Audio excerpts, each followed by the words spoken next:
اللہ الرحمن الرحیم۔ حضرت جابر بن سمرہ رضی اللہ تعالی عنہ سے روایت ہے، وہ فرماتے ہیں کہ ایک دن میں نے جناب نبی کریم صلی اللہ علیہ وسلم کے ساتھ نماز ظہر ادا کی۔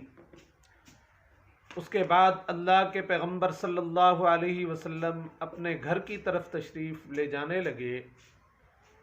میں بھی اللہ کے پیغمبر صلی اللہ علیہ وسلم کے ساتھ ہو لیا۔ راستے میں کچھ بچے ملے۔ اللہ کے پیغمبر صلی اللہ علیہ وسلم نے ان کے چہروں پر ہاتھ پھیرا اور میرے چہرے پر بھی اللہ کے پیغمبر صلی اللہ علیہ وسلم نے ہاتھ پھیر دیا۔ جب اللہ کے پیغمبر صلی اللہ علیہ وسلم نے میرے چہرے پر ہاتھ پھیرا تو مجھے جناب نبی کریم صلی اللہ علیہ وسلم کے ہاتھ سے وہ ٹھنڈک اور خوشبو محسوس ہوئی، جیسا کہ اللہ کے پیغمبر صلی اللہ علیہ وسلم نے ابھی خوشبو ساز کے ڈبے میں سے ہاتھ نکالا ہو۔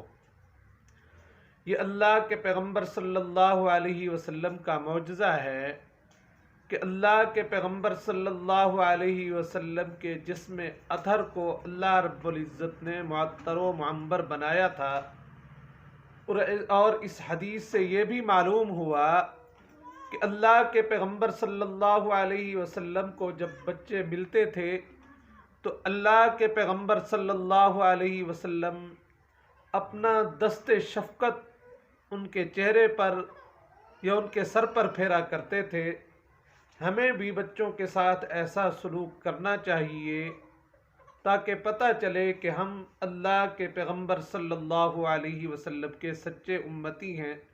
اللہ رب العزت ہمیں جناب نبی کریم صلی اللہ علیہ وسلم کی سیرت سنت پر عمل کرنے کی توفیق عطا فرمائیں۔ آمین ثم آمین یا رب العالمین۔